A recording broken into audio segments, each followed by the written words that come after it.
सभी चुने हुए प्रतिनिधिगण, सरकारी विभागों के सभी हमारे अधिकारी कर्मचारी, यहां पर उपस्थित देवियों, सज्जनों तथा नौजवान मित्रों,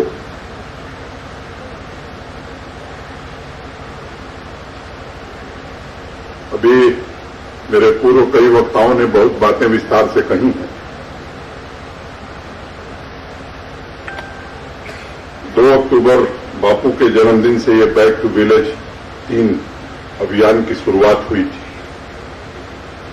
मोटे तौर पर जैसा यहां की जिलाधिकारी श्रीमती सुषमा चौहान जी ने कहा कि आज समापन, मुझे लगता है कि बैक टू विलेज का समापन नहीं, ये अनवरत चलने वाला काम है और आगे भी ये चलता रहेगा।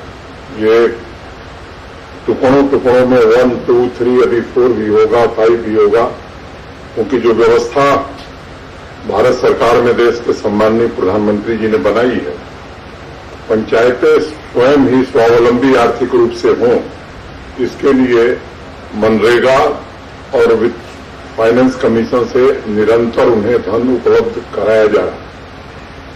बैक टू विलेज 1 और बैक टू विलेज 2 जब हुआ था, आज भी मैं अखबार में पढ़ रहा था, रोज अखबार में कुछ न कुछ खबर छपती है कि बैक टू विलेज का फला ने बहिष्कार किया, कोई काम नहीं हुआ। मैं उनसे निवेदन करना चाहता हूं कि जरा एक विश्लेषण करने की जरूरत है। बैक टू विलेज परियोजनाओं के घोषणा का कार्यक्रम नहीं, बैक टू विलेज कॉलेज और अस्पताल बनाने का कार्यक्रम नहीं, ये बात मैं साफ तौर पर कहना चाहता हूं। बावजूद इसके बैक टू विलेज में मेरे पास ये आंकड़े हैं जनपद के और पूरे यूटी के भी, जो काम हुए हैं, निजी तौर पर मैं उसकी मुक्त कंठ से भूल प्रशंसा करना चाहता हूं। और ये ठीक है, मैं भी गांव का रहने वाला हूं, मुझे मालूम, किसी पंचायत में कोई जाएगा तो पहली मांग सड़क बना दीजिए, सड़क अगर नहीं है तो, अगर सड़क है तो कुछ दूसरी सड़कें बना दीजिए, अगर प्राइमरी स्कूल है तो हाई स्कूल बना दीजिए, हाई स्कूल है तो कॉलेज बना दीजिए, कॉलेज है तो हॉस्टल बना दीजिए, वो भी है तो लड़कियों का कॉलेज बना दीजिए, वो भी है तो आजकल स्किल डेवलपमेंट के लिए ITI या पॉलिटेक्निक बना दीजिए, प्राइमरी हेल्थ सेंटर बना दीजिए, वो बन गया तो CHC उसे कन्वर्ट कर दीजिए, पशुओं का अस्पताल बना दीजिए, हैंडपंप है तो पानी की टंकी बना करके पाइप डुबाकर हर घर को मिले, इसका इंतजाम कर दीजिए। तो एक पंचायत में केवल जिन कामों का मैंने जिक्र किया है, अगर एक एस्टिमेट आप बनाएंगे तो 25 करोड़ के काम हर पंचायत में मांग रख दी जाती है। जो मांग पत्र यहां पढ़े गए हैं उसको मैं जोड़ नहीं रहा हूं, इसमें मैं केवल एक जनरल बात कर रहा हूं।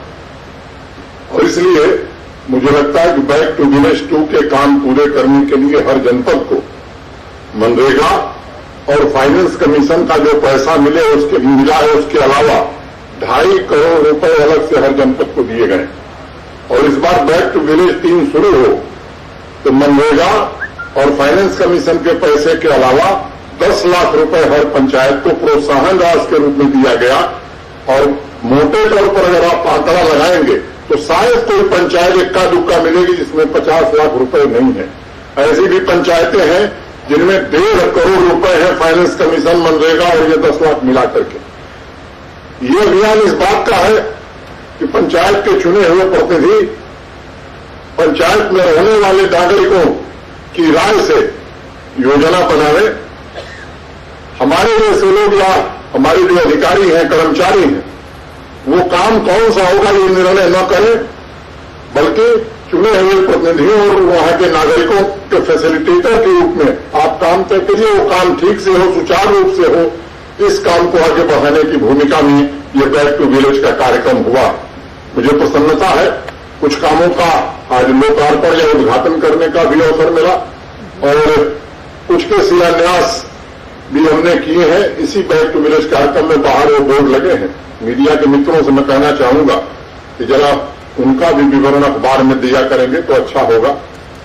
और कोई भी बीज अगर वृक्ष के रूप में आप देखना चाहते हैं तो मुझे लगता है कि उसके अंकुरण के साथ साथ उसकी सेवा और देखभाल रोज रोज हो, ये बहुत जरूरी होता है।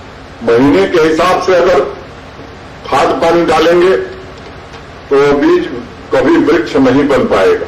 इसलिए रोज रोज खाद पानी डालना मुझे लगता है कि ये हमारे यूपी का फैसला है, और इसीलिए सितंबर में जन अभियान चलाया, जिसका जिक्र अभी मेरे पूर्व माननीय सांसद जी कर रहे थे। एक कोशिश की है कि जो भी सोशल सिक्योरिटी की स्कीम्स हैं, किसानों के लिए जो योजनाएं भारत सरकार या यूपी चला रही है, 100% आच्छादन मैंने 100% सेचुरेशन इसका हो जाए। और मुझे प्रसन्नता है कि कहीं 90%, कहीं 85%, कहीं उससे भी ज्यादा इस लक्ष्य को हमने प्राप्त किया है। और हम कोशिश करना चाहते हैं इसके लिए, और कोशिश नहीं, इसको जमीन पर उतार कर दिखाना चाहते हैं कि जो बेनिफिशरीज हैं, जिनको लाभ मिलना चाहिए, उन्हें 100% लाभ मिल गया। ये तिथि हम जल्द घोषित करना चाहते हैं खुले तौर पर। 2 तारीख को बापू के जन्मोत्सव वाले दिन मैंने सभी अपने प्रशासन के अधिकारियों, पंच, सरपंच की मेहनत को, जनता की भागीदारी को और जम्मू कश्मीर के हर गांव में अंकुरित होते हुए विकास के बीज को देखने के लिए अभियान हम सबने शुरू किया है। पिछले 7 दिनों में मैं भी प्रतिदिन, आज 8वां दिन है, किसी न किसी गांव में गया, और यह कहना जरूरी है कि असली काम अब शुरू हुआ। अभी एक बुकलेट आपके सामने प्रस्तुत की गई है, जिसमें कौन कौन से काम तय हुए हैं, इसका विवरण बताया गया है। मुझे लगता है कि ये काम ठीक से हो, काम समय सीमा के भीतर हो, तो मुझे लगता है कि वृक्ष फलदायी होगा, और इसके लिए हम सबको रोज मेहनत करनी होगी। हमारे प्रशासन के साथियों ने भी 28 दिनों तक लगातार मेहनत करके जन अभियान चलाया। दिक्कत यह है कि वो सड़क एक बन जाए तो जिस गांव की बन जाएगी उसको बड़ी प्रसन्नता होगी, लेकिन बगल वाले को तकलीफ भी बहुत ज्यादा होती है। तो भगत सिंह पैदा होना चाहिए मेरे घर में नहीं, पड़ोसी के घर में। ये हमारी परंपरा है। यहां लगभग 3 जिलों को छोड़ दूं तो हर जिले में मैं जा चुका हूं। इधर के जम्मू क्षेत्र के ही जिले छूटे हैं, उसमें भी जाने का कार्यक्रम जल्दी बनाऊंगा। एक दिन एक कार्यक्रम में मैंने किस्सा सुनाया अपने इलाके का, चीफ सेक्रेटरी साहब से, आज यहां भी दोहरा देता हूं। एक ढकोर संख महाराज का किस्सा हमारे इलाके में बड़ा प्रचलित है। यहां आप सब हिंदी समझते हैं, मुझे लगता है आपको भी समझ में आएगा। एक जंगल में एक ढकोर संख महाराज एक पेड़ के नीचे धुनी जमा कर बैठे हुए थे। बगल के गांव का एक भूखा बच्चा गुजर रहा था, उसे बहुत भूख लगी थी, और महाराज दिखाई पड़े तो उसको लगा कि महाराज से मांगे कुछ खाने को मिल जाएगा। तो पहुंचा महाराज के पास, महाराज से कहा, महाराज बहुत भूख लगी है, 2 रुपया दे दीजिए। तो महाराज ने कहा 4 ले लो।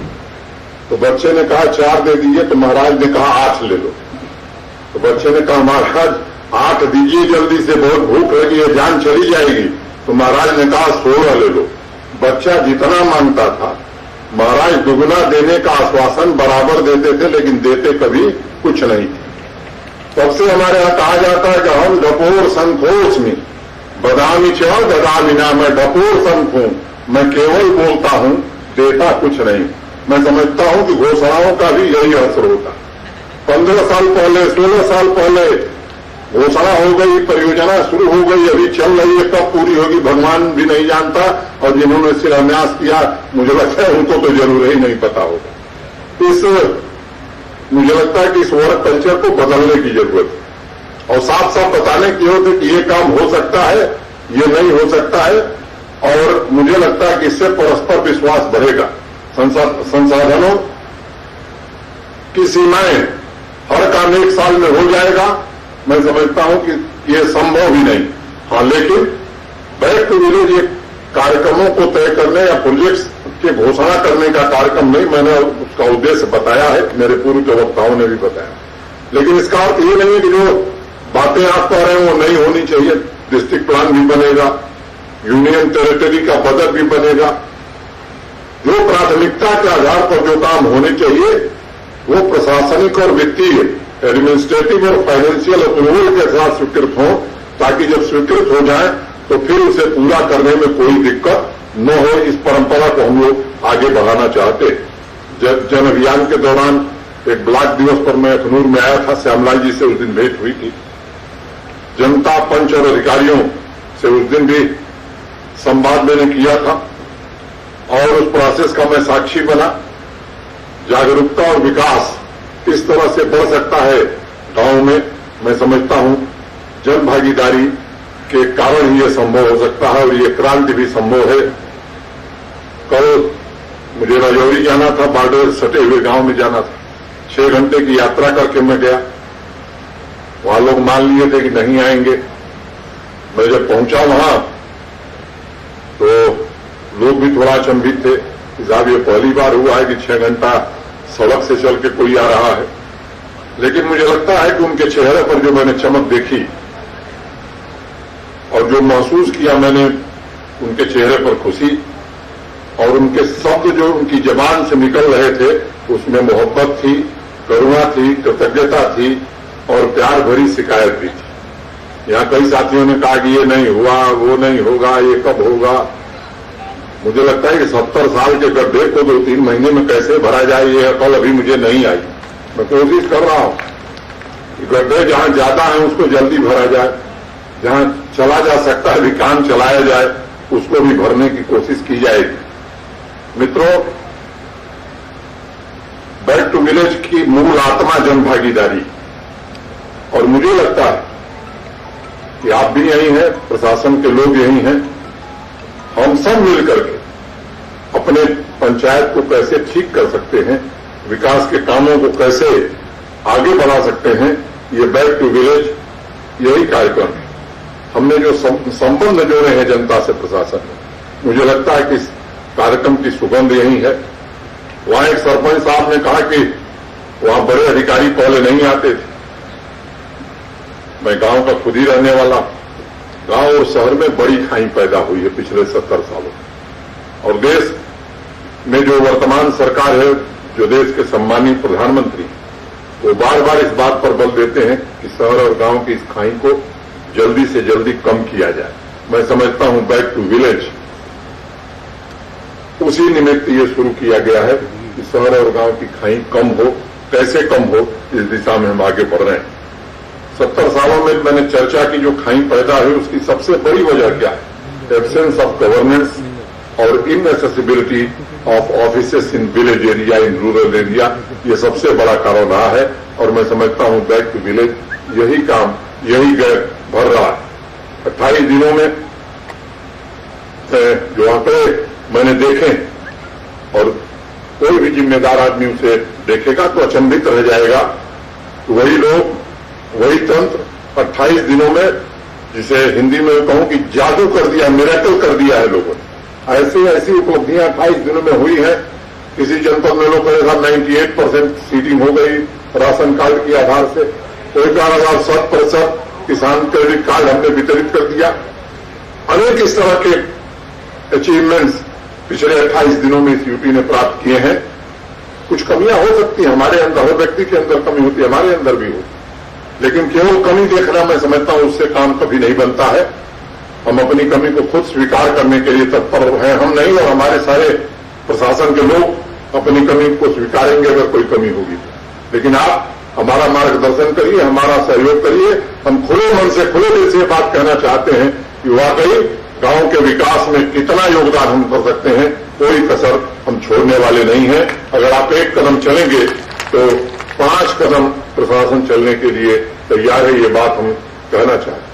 जो सुविधाएं गांव में मिलनी चाहिए, जो किसानों के अधिकार हैं, जो मजदूरों के हक है, जो हमारी माताओं बहनों का हक है, उनको जानकारी देना और उन तक पहुंचाना, उनको जागरूक करना, मैं समझता हूं कि इस अभियान में चला है और आगे भी इसे हम चलाएंगे। क्या क्या संसाधन आपको मिल रहे हैं, कैसे कैसे आप काम करेंगे, ये सब बातें भी बताई जा रही हैं। आज एक बड़ी जिम्मेदारी यूपी प्रशासन पर है और उस काम को हम सब मिल करके सामूहिक ढंग से करेंगे, क्योंकि कोई पूर्णांक नहीं होता, एक व्यक्ति सब कुछ कर नहीं सकता है जब तक टीम पूरी डेडिकेटेड भाव से काम न करे। और वही कोशिश हम सब कर रहे हैं। अभी इस जम्मू कश्मीर में अभी भी जो बेनिखरा है उसे निखारने की एक बड़ी जिम्मेदारी हम सबको कंधों पर है। जो गांव अनुभव रह गए हैं उसे आपको हमको मिल करके करना है, उसे तराशना है। इस महाकार्य में जनता और सरपंच आपके आराध्य देव की भूमिका में है। जमीन पर जो भी कार्य हो वो उनके परामर्श, उनकी सहमति से ही होना चाहिए। यही हमारे बैक टू विलेज और जन अभियान की मूल स्पिरिट है। And when you visit these villages you must examine the crucial growth drivers in the particular region, since we need to bring equity, growth and inclusion in our villages and also sustain it. We must focus on basic services, infrastructure facilities to kick-start a growth process which increases citizen participation while fixing the accountability from top to the bottom. मुझे बताया गया है कि खोड़ सोनी महिवाल की जमीन है। तो श्यामला जी ठीक कर रहा हूं ना? मैं समझता हूं कि शायद ही यहां कोई ऐसा हो जिसने उनकी ऐतिहासिक प्रेम कहानी न पढ़ी हो। उस कहानी को मैं सुनाऊं मुनासिब नहीं है, लेकिन उसके भीतर का जो संदेश है वह जरूर मैं आपसे साझा करना चाहूंगा। सोनी महिवाल की कहानी कहती है कि when there is love even impossible is not impossible. और मैंने बहुत पहले किसी एक मशहूर ऑथर की एक किताब पढ़ी थी जिसमें उन्होंने लिखा, in love nothing is fragmented और डिसकनेक्टेड। यहां मैं प्रेम को परिभाषित करने नहीं आया, मैं बैक टू विलेज और जन अभियान के हृदय के कोर में जो छिपा हुआ है वो आपको बता रहा हूं। जिस ऑब्जेक्टिव को लेकर के हम चल रहे हैं उसमें वह प्रेम है, असंभव को प्राप्त करना है और असंभव को संभव बनाना है। कुछ भी बिखरा न रह जाए, कोई भी एक दूसरे से अलग न रह जाए। विकास तभी संभव है फंड्स, फंक्शंस और फंक्शनरीज का जनता से मिलाप हो जाएगा, ठीक से हो जाएगा तो कोई काम मुश्किल नहीं है। जम्मू कश्मीर की अर्थव्यवस्था कृषि पर आधारित है, काफी बड़ा वर्कफोर्स इससे जुड़ा हुआ है। 9 योजनाएं भारत सरकार का कृषि विभाग चला रहा। कृषि विभाग के अपने साथियों से मैं अनुरोध करूंगा और उससे तीसरी के साथ हॉर्टिकल्चर, एनिमल हस्बेंड्री, इन सारे साथियों की जो योजनाएं भारत सरकार की हैं उनका लाभ हमारे किसान भाइयों को मिले, पशुपालकों को मिले।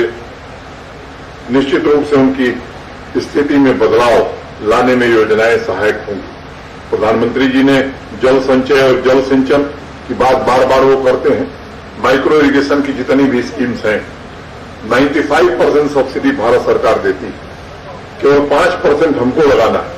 अगर इन योजनाओं को बखूबी हम लागू करें और अधिकारियों से मेरा आग्रह होगा कि निश्चित रूप से इसमें हम लोगों का सहयोग करें तो बड़ा से बड़ा मुकाम भी हम हासिल कर सकते हैं।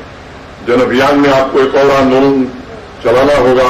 इस प्रकार से हम एग्रीकल्चर सेक्टर को वेदर प्रूफ बना सकते हैं और इसके लिए हम क्या क्या संसाधन दे सकते हैं और किस प्रकार इंटरवेंशन कर सकते हैं, ये एग्रीकल्चर डिपार्टमेंट पर बड़ी जिम्मेदारी। वेदर प्रूफ एग्रीकल्चर की अभी 2 बड़ी स्कीम्स हैं जो प्रधानमंत्री जी के गाइडेंस में शुरू हुई हैं। सोलर पंप्स और माइक्रो इरिगेशन स्कीम भारत सरकार भारी मात्रा में इसमें लोगों की सहायता कर रही। I am certain these 2 initiatives, if implemented properly on the ground, will provide much needed support to the farmers of Jammu and Kashmir to create alternate irrigation facility. उन जो परियोजना आप सबके ध्यान में है, आने वाले समय में मैं कोशिश करूंगा कि जब थोड़ी स्थिति नॉर्मल हो जाए तो माननीय प्रधानमंत्री जी आकर के उस परियोजना का की आधारशिला भी रखें ताकि सिंचाई की एक बड़ी सुविधा यहां के लोगों को मिल सके। अगले 2 सालों में कैसे बेहतर ढंग से हम काम कर सकते हैं, किसानों की आमदनी में कितनी बढ़ोतरी कर सकते हैं, सोशल सिक्योरिटी की स्कीम्स को कैसे लोगों तक पहुंचा सकते हैं और टेक्नोलॉजिकल इंटरवेंशन हम कितना कर सकते हैं वो उपलब्ध है, बाहर से लाने की जरूरत नहीं है। मुझे लगता है कि एग्रीकल्चरल टेक्नोलॉजी मैनेजमेंट एजेंसी के अधिकारी वर्चुअल मीटिंग से किसानों को निश्चित रूप से इन सब चीजों के बारे में जानकारी दें उनकी सर्विसेज क्या है, उनका कन्वर्जन कैसे हो सकता है बैक टू विलेज में, इसे जितना हम अधिक पहुंचाएंगे लोगों को, मैं समझता हूं कि इसका लाभ मिलेगा। सामान्य रूप से 2 हेक्टेयर से कम वाले किसानी हमारे पास ज्यादा, कम वाले किसानी ज्यादा है, और ये 42 मिलियन है पूरे देश में संख्या। बहुत महंगे उपकरण न सिर्फ उनकी पहुंच से बाहर है, शायद उनके लिए उतने कारगर भी नहीं, और इसलिए भारत सरकार और यूटी की जो सब्सिडी स्कीम्स है वो किसानों को, वाजिब लोगों को निश्चित रूप से मेरे इसका हम प्रयास करें, ये हम सबकी सामूहिक जिम्मेदारी है। जब बैक टू विलेज 3 का कार्यक्रम शुरू होने वाला था तो एक दिन वीडियो कॉन्फ्रेंसिंग से सभी डीसी साहिबान और बाकी हमने, चीफ सेक्रेटरी साहब ने, कई लोगों ने उनसे चर्चा करी थी। 2-3 बातें तय की थी। हर पंचायत से कम 2 ऐसे यूथ, वो बच्चा हो बच्ची हो, हम चिन्हित करेंगे, और जम्मू कश्मीर बैंक में एक स्पेशल हेल्प डेस्क शुरू किया था कि वो बच्चा इंटरप्रेन्योर बने, उसके लिए जम्मू कश्मीर बैंक उसे आर्थिक सहायता प्रदान करेगा। यहां भी अभी आपने देखा है, चेक दिया है। एक सज्जन से मैंने पूछा कि क्या करने वाले हैं, तो उन्होंने कहा साहब मैं नया काम शुरू कर रहा हूं। 2 दिन पहले मैं उधमपुर में गया था, एक खुर्रम खां मिले थे, उन्होंने कहा साहब आज मैं 20 लोगों को रोजगार दे रहा हूं। अगर हर पंचायत से 2 नौजवानों को, हमने सुनने में बड़ा छोटा लगता है कि कौन सा बड़ा काम ही लोग बोल रहे हैं, 2 नौजवान, 2 अगर इंटरप्रेन्योर हमने हर पंचायत में पैदा किया तो मोटे तौर पर पूरे यूनियन टेरिटरी में 8500 इंटरप्रेन्योर हम खड़ा कर पाएंगे 1 साल में। अगर 2-3 को रोजगार देगा तो अभी यहां हो रहा था कि परमानेंट कर दीजिए, उसकी चर्चा मैं आगे करूंगा। तो कितने लोगों को हम रोजगार दे सकते हैं, इस संभावना को तलाशने की जरूरत, और ये संख्या 2 तक सीमित रहे ये लक्ष्य नहीं, न्यूनतम 2, 3, 4, 5 लोग भी इस दिशा में आगे बढ़ सकते हैं, और मैं मानता हूं कि बेहद सफल अभियान होगा।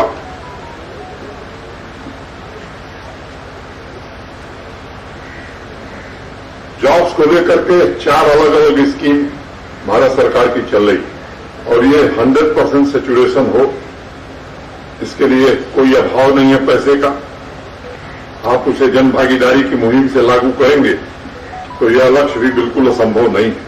मित्रों, पिछले दिनों आपने देखा होगा कि हमारी यूटी ने बिजनेस और ट्रेड और इंडस्ट्री के लिए एक फाइनेंशियल पैकेज की घोषणा की थी।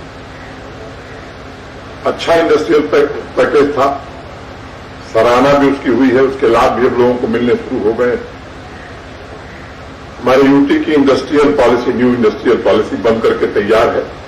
उसमें माननीय प्रधानमंत्री जी का, देश के सम्माननीय गृह मंत्री जी का, अनेक लोगों का मार्गदर्शन और सहयोग मिला है, और मैं उस इंडस्ट्रियल पॉलिसी को लेकर के अत्यंत उत्साहित हूं। तो उम्मीद करता हूं कि इस महीने में ही वो इंडस्ट्रियल पॉलिसी आपके बीच में पब्लिक डोमेन में आ जाएगी, और मैं पूरे विश्वास से बात कहना चाहता हूं कि आने वाले 3 वर्षों में कम से कम 25,000 करोड़ रुपए का इन्वेस्टमेंट जम्मू कश्मीर में उस पॉलिसी के कारण होगा। इस दिशा में भी हम काम कर रहे हैं। ये ऑक्सीजन का काम करेगा यहां की इकॉनमी के लिए भी, यहां के रोजगार के लिए भी। अब जितने सरकारी कर्मचारी श्यामलाल जी बिहार में है, उतने ही जम्मू कश्मीर में, और बिहार की आबादी यहां से 11 गुना ज्यादा है। थोक के भाव में नौकरियां बांट दी गई बिना प्रॉपर सिलेक्शन, बिना प्रॉपरली कॉन्स्टिट्यूटेड सिलेक्शन कमेटी के, और कह दिया गया कि 7 साल बाद कंफर्म कर दिए जाएंगे। पता नहीं कौन से संविधान में लिखा है, मुझे मालूम नहीं। उन साथियों से मेरी हमदर्दी जो लंबे समय से इस तरह से काम कर रहे हैं, उनका रास्ता हम दिमाग में खोज रहे हैं कि क्या किया जा सकता है। लेकिन पहले प्राथमिकता है कि जो पद हमारे पास रिक्त हैं उन्हें कैसे जल्दी से जल्दी भरा जाए, और इसलिए 10,001 और 15,000 के आसपास दूसरा विज्ञापन हम जल्दी निकालने जा रहे हैं, ताकि जो हमारे साथी युवा पढ़े लिखे हैं वो जल्दी से जल्दी रोजगार पा सकें। इसके अलावा भी डॉक्टरों के 1700 पद हमने भेजे हैं भर्ती के लिए, कश्मीरी पंडितों के 1967 पद हमने जल्द भेजे हैं कि जल्दी से जल्दी उन्हें भरा जाए। इस तरह के काम को भी हम प्राथमिकता के आधार पर आगे ले चलना चाहते हैं। भर्ती की बात कई साथियों ने की। देश के सम्माननीय रक्षा मंत्री जी से, माननीय गृह मंत्री जी से पिछले दिनों दिल्ली में मैंने चर्चा की थी। कोविड एक बड़ा संकट लेकर के पैदा हुआ है। मुझे लगता है थोड़ी स्थिति नॉर्मल होगी तो मैं आपको भरोसा देता हूं केवल आपकी पंचायत में नहीं, पूरे यूटी में बड़े मात्रा पर सेना और CAPF, central arm police forces की भर्ती इस पूरे जम्मू कश्मीर में कराने का काम हम लोग निश्चित रूप से करेंगे। My objective is maximum utilization of industries, manufacturing, service sector, village industries, handicraft, tourism and technology to create more jobs in rural areas of Jammu and Kashmir, because I believe there is vast yet untapped talent pool in our villages waiting for an opportunity. अब आप सोच रहे होंगे कि अधिकारीगण और हम सब ने कुछ निर्णय कर लिया है, ये कैसे होगा? दोस्तों, मैं आपसे कहना चाहता हूं, जनता भी है, सरपंच साहबान भी हैं, बीडीसी चेयरमैन लोग भी हैं, माननीय सांसदगण भी हैं, माननीय पूर्व विधायक गण भी हैं। विकास के केंद्र की जो मुख्य धुरी है वह जनता है, जनता के चुने हुए प्रतिनिधि। और आगे भी ये काम आपको ही करना है। आप सभी साथ बैठ करके, मैं समझता हूं सरकार से जो पैसा, जो योजनाएं आ रही हैं, उनको अगर हम सब मिलकर के संवाद करके जमीन पर उतारेंगे तो सारे काम हम कर पाएंगे। अगर किसी के मन में ये चल रहा है कैसे होगा, तो उस असंभव के भाव को अपने मन से निकाल दीजिए। आपको पता है कि आप साथ रहेंगे तो बड़े से बड़ा काम निश्चित रूप से हो जाएगा। जिन्हें जमाना भूल गया था, आप उन गांव वालों को, उनको सारे अधिकार और हक देकर जम्मू कश्मीर ही नहीं बल्कि देश की मुख्य धारा में शामिल कर रहे हैं। ये मैं अपने प्रशासनिक अधिकारियों से कहना चाहता हूं। आज आप उनके साथ खड़े हैं, इससे बड़ी बात और क्या हो सकती है? और अंत में मजहब को ही लौटा ले और उसकी जगह दे दे तहजीब सलीके की इंसान करने का, मैं समझता हूं कि इससे बड़ी बात कुछ हो नहीं सकती है।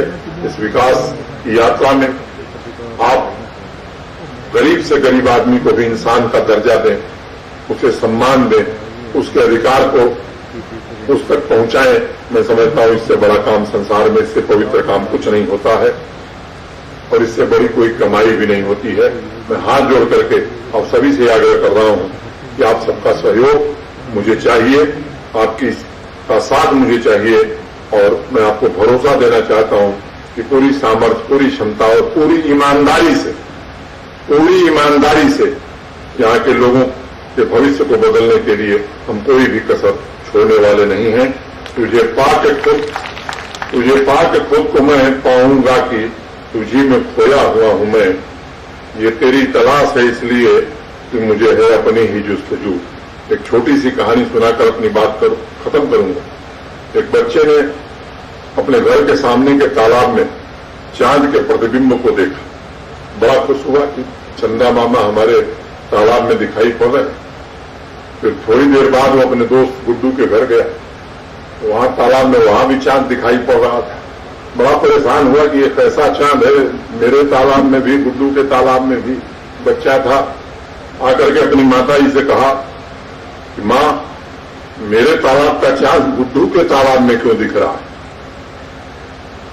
मां समझदार थी, बच्चे को समझाया कि बेटा, जैसे तुम भगवान के पूरे प्रतिबिंब हो, उसी तरह चांद भी अस्तित्व का प्रतिबिंब है। चाहे झील में देखो, चाहे नदी में देखो, चाहे सागर में देखो, पूरे चांद का प्रतिबिंब तालाब में देखो दिखाई पड़ेगा। वह टुकड़ों टुकड़ों में नहीं दिखाई देता है। आधा चांद तुम्हारे तालाब में आ गया और आधा गुड्डू के तालाब में। दोस्तों, जब भी किसी गांव में जाता हूं, यह कहानी सोचने को मजबूर करती है।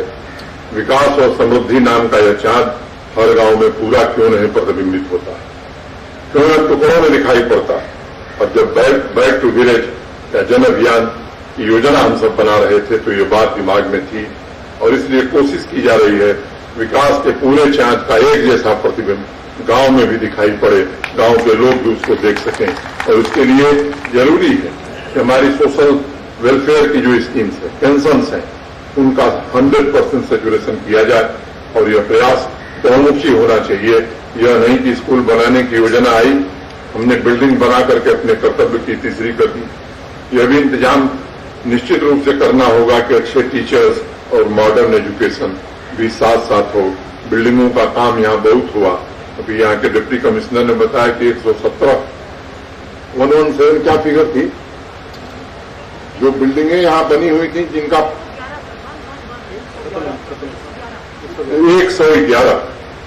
111 जम्मू जिले में ऐसी बिल्डिंगें थी जो निष्प्रयोज्य थी, जिनका कोई काम नहीं था। वो इसलिए बनाई गई थी कि किसी को बनाना था, किसी को बनवाना था और किसी को कुछ और भी करना था। वो अब सरकार के कब्जे में आ गया। अगर पंचायत में होगी, पंचायत भवन नहीं होगा, कोई दूसरा विभाग उसका दावेदार नहीं हो तो पंचायतों को ही दे देंगे कि उसी में सेक्रेटेरिएट चले। दूसरे विभाग जिनके पास कार्यालय नहीं उनको देंगे। तो मैं समझता हूं इस पद्धति को हम सब बदलना चाहते हैं। जनता की भागीदारी, मैंने बार बार कहा, ये जरूरी है। मेन स्ट्रीम में बच्चे आ सकें। नई एजुकेशन पॉलिसी बहुत सोच समझ करके इस बार लंबे समय बाद देश के सम्मुख आई है। हम लोग भी कोशिश कर रहे हैं, उसके लिए टास्क फोर्स भी बनाई है। 2 बड़े कार्यक्रम भी हो चुके हैं। हायर एजुकेशन के लिए स्कूल एजुकेशन का भी कार्यक्रम हम करने जा रहे हैं। हम कोशिश कर रहे हैं कि बैक टू विलेज के माध्यम से सीधे संवाद भी हो, लोग जागरूक भी हों, जो उनके अधिकार हैं वो भी जाने और अधिकार के साथ साथ कर्तव्य के प्रति भी जागरूक हों। जमीन पर कैसे चीजों को इम्प्लीमेंट किया जाएगा। ना मांगने का तो कोई अंत है नहीं, ना देने का कोई अंत होता है, लेकिन असमानता, गरीबी और लाचारी और बेरोजगारी का यदि अंत करना है तो उसका एक ही उपाय है, वह है हम सब की आपस की भागीदारी। क्योंकि पैसा आपके पास है, प्रशासन आपके दरवाजे पर है। आप लोग साथ बैठिए और जो गांव के विकास के प्रियोरिटी के काम है उसे पूरा किया जाए। शिद्दत से किए गए काम को भगवान भी मिल जाते हैं, खुदा भी मिल जाता है। जिन्होंने खुदी का यह नाच देखो कि जब मौज आई खुदा हो गए तुम। विकास का जन्म यदि हम सब में है तो निश्चित रूप से हम उसे प्राप्त करेंगे। मैंने पहले ही कहा, घोषणाएं बहुत हो गई, अब करके दिखाना है और जो काम घोषित करना है उसे निश्चित रूप से पूरा करना है, समय सीमा के भीतर करना है। मुझे आगे भी जाना है। एक आगरा पंचायत के प्रतिनिधियों से क्या है, यहाँ बड़ा इनोवेटिव काम यहाँ के सरपंच साहिबा ने किया है। हमने आगरा और यहाँ के डीसी ने हमने एक आग्रह किया था कि ओपन डेफिकेशन फ्री है पूरा यूटी। हर पंचायत में पंच साहब लोग और सरपंच साहब लोग 2 बड़े बड़े डस्टबिन या वेस्ट बिन रखें, जिसमें सॉलिड वेस्ट और लिक्विड वेस्ट अलग अलग रखा जाए। मनरेगा से हम मजदूरी में 7% हिस्सा पेमेंट करते हैं, तो ऐसे मजदूर तय करें जो घर के पीछे का कूड़ा या गार्बेज उठा करके उसमें डाल दें। और स्वच्छता के कारण मैं समझता हूं कई जगह बायोडाइजेस्टर भी लोग लगवा रहे हैं, ये मैंने यहीं यूटी में देखा है। तो गांव को स्वच्छ बनाने से ये जो महामारी से जिससे हम लोग हैं कोविड, मुझे लगता है कि उससे भी बचने में हमें सहायता होगी। अब ये खतरा टला नहीं, आज भी प्रधानमंत्री जी ने कहा, तो खतरे से सावधानी भी बरतनी है, जूझना भी है और इससे बचना भी है और अपनी समृद्धि के रास्ते भी हमें खोजने हैं। और इसलिए आप सबसे मैं निवेदन करूंगा कि आइए मिलकर के इस अभियान को हम सफल बनावें। हम बाकी कभी चर्चा होगी तो विशेष जो मांग रखी गई है, एक बात मैं ये बताना चाहता हूं कि यहाँ जो विज्ञान संकाय या साइंस फैकल्टी की कॉलेज में बात कही गई, मुझे लगता है कि आप लोगों की जानकारी से ही पिछले वर्ष ही मुझे अभी स्वीकृत हुआ था और इससे चालू हो गया है ना चेयरमैन साहब। तो इसका मतलब कि अभी दिखा हुआ कागज पढ़ रहे हैं, देख नहीं रहे हैं। मैंने जनता की बात आपको तब मालूम नहीं है, तो इसलिए लिखा हुआ कागज पढ़ने के साथ जानकारी करके पढ़ना ज्यादा बेहतर होता है। तो शुरू हो गई है, इसके लिए मैं आप सबको बधाई देता हूं। कुछ और भी बातें कहेंगी सड़कों की, और हमारे एमपी साहब ने, सरपंच साहिबा ने उधर से भी हाथ लोग हिला रहे, सिंगल लेन नहीं डबल लेन, जब डबल लेन हो जाएगी कहें 4 लेन, और 4 लेन के बाद जब ट्रैफिक बढ़ेगा, अरे हमको पता है बाबू, हम भी 40 साल से यही करें, बाल कोई धूप में थोड़े पता है। लेकिन मैं आपको भरोसा देना चाहता हूं कि धीरे धीरे जो प्राथमिकताएं हैं, जो सर्वोच्च आवश्यकताएं, उनको समय सीमा के भीतर हम पूरा करेंगे। आपके मांग पत्रों को अब यहां घोषित करने से तो बनेगा नहीं, उसका विचार किया जाए, उसका डिटेल प्रोजेक्ट रिपोर्ट बने, कितना पैसा है, उसकी स्वीकृति हो, तब जरूर हम आपको बताएंगे ये काम स्वीकृत हो गए हैं। और हम आपको आश्वस्त करेंगे, जो कहेंगे कि ये स्वीकृत है वो निश्चित रूप से बनेगा, और जो नहीं बना सकते वो कभी नहीं कहेंगे कि हम बनाने जा रहे हैं। इतनी बात करके आप सबके प्रति हृदय से कृतज्ञता ज्ञापित करता हुआ, यहाँ जिन लाभार्थियों को लाभ मिला है उनको बधाई देता हुआ मैं अपनी बात पूरी करता हूं। धन्यवाद। जय भारत। बहुत बहुत धन्यवाद माननीय महोदय। आपने बिल्कुल सही कहा, गांव के विकास में ही हम सबका विकास है।